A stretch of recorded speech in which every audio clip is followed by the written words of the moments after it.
Her lips curled into a sneer, eyes glinting with a venom I'd never seen before. "Your kiss disgusts me," she hissed, the words slicing through the humid night air like a blade. I froze, my hands still cradling her face, the warmth of her skin now a mocking contrast to the ice in her voice. The porch light flickered, casting jagged shadows across her features, turning her into a stranger.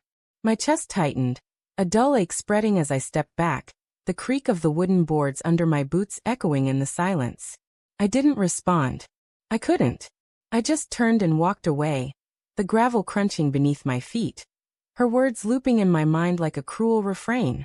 The street was quiet, save for the distant hum of a neighbor's air conditioner, and the faint rustle of leaves skittering across the pavement.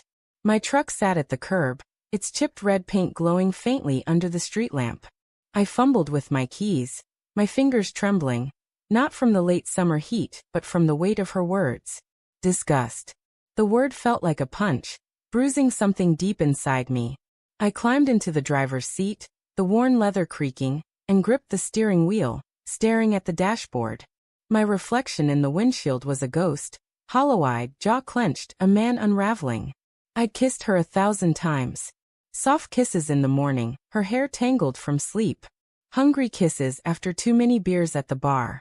Gentle ones when she cried about her mom's cancer scare last year. Every one felt like a promise, a tether to something real. But tonight, her mouth had twisted against mine, pulling away as if my touch was poison. I replayed the moment, searching for clues. Had her eyes flickered with guilt before the words spilled out? Was her voice too sharp, too rehearsed? My mind churned, doubt creeping in like fog, obscuring everything I thought I knew about her. The engine roared to life, but before I could shift into drive, a sharp rap on the window jolted me.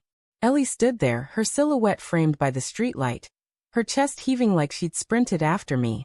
Her dark hair was loose, strands sticking to her flushed cheeks. "Hey, just kidding," she said, her voice muffled through the glass, a nervous laugh breaking through. I didn't mean it, Jake. Come back inside." Her eyes were wide, pleading, but something in them didn't match the words. A flicker of fear, maybe, or something darker. I rolled down the window, the humid air rushing in, thick with the scent of jasmine and gasoline. "What the hell was that, Ellie?" My voice was low, steady, but inside my heart was a drumbeat, erratic and loud.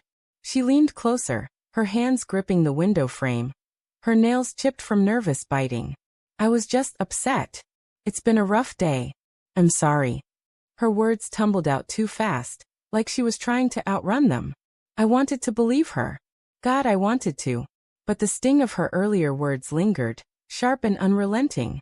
"Rough day," I echoed, my gaze locking onto hers. "You don't say that kind of thing because of a rough day." My hands tightened on the wheel, knuckles whitening.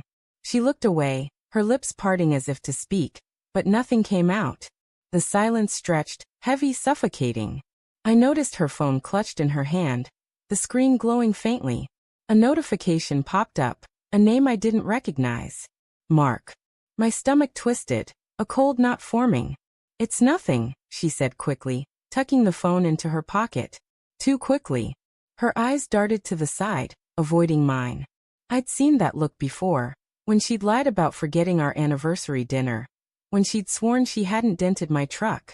Small lies, I told myself then. Harmless. But now, each one felt like a breadcrumb leading somewhere I didn't want to go. "Ellie," I said, my voice barely above a whisper. "Who's Mark?" Her face paled, just for a second, but it was enough. A crack in her armor. She laughed, a brittle sound that didn't reach her eyes. "Just a guy from work. He's nobody." Her fingers twitched, brushing against the pocket where her phone was hidden. I wanted to grab it, to scroll through her messages and see the truth for myself, but I didn't. Not yet.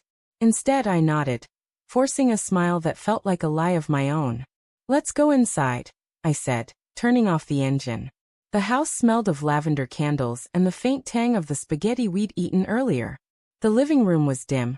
The TV paused on some true crime show she loved, the frozen image of a woman's tear-streaked face staring out at us. Ellie kicked off her shoes, her movements jerky, like she was trying to outrun her own thoughts.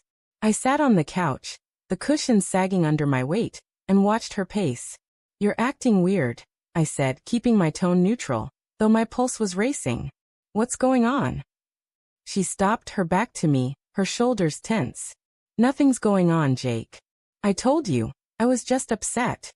Her voice was tight, like a wire stretched to breaking. She turned, forcing a smile, but it didn't hide the way her hands shook. "Can we just drop it? Please." I wanted to. I wanted to pull her into my arms, to kiss her until the world made sense again. But the image of that name, Mark, burned in my mind. I stood, crossing the room to where she stood by the kitchen counter. Her phone was there, face down, the screen dark but taunting. "Show me," I said, my voice steady despite the storm inside me. "Show me there's nothing to hide." Her eyes widened, a flash of panic crossing her face before she masked it with indignation. "You don't trust me?" she snapped, her voice rising. "After 3 years, you're gonna act like I'm hiding something?" Her anger felt rehearsed, a shield to deflect my suspicion. I didn't back down. "Then prove me wrong, Ellie. Show me the phone." She hesitated, her hand hovering over the device. The air between us crackled with tension, every second stretching into eternity. Then, with a shaky laugh, she grabbed the phone and unlocked it, thrusting it toward me. "Fine. Look. There's nothing." Her voice was defiant, but her eyes were glassy, like she was holding back tears. I scrolled through her messages, my heart pounding so loud I could barely think. There it was, a thread with Mark. Work stuff mostly. Schedules, project deadlines. But then a message from last night. "Can't stop thinking about you." My vision blurred, the words searing into my brain. I kept scrolling, each message a dagger. "Meet me after work. Missed you today." My hands shook as I looked up at her. "Ellie." My voice broke, raw and jagged. "What is this?" She snatched the phone back, her face crumpling. "It's not what you think," she said, her voice trembling. "He's just a friend. We talk, that's all." But her eyes betrayed her, darting to the floor, her breath hitching. I stepped closer, my voice low, dangerous. "Don't lie to me. Not now." Tears spilled down her cheeks, and she sank onto the couch, her hands covering her face. "I didn't mean for it to happen," she whispered. "It was just, he was there, and I was lonely, and you were always working." Her words were a flood, each one drowning me. I wanted to scream, to break something, but I just stood there, numb, as the woman I loved confessed to shattering us. Then a sound, a faint buzz from her phone, still in her hand. Another message from Mark. "You told him yet?" The room spun, and I stumbled back, my world collapsing. She hadn't just betrayed me. She'd planned to leave me. And in that moment, I realized the truth. Her kiss hadn't disgusted her. It had reminded her of him.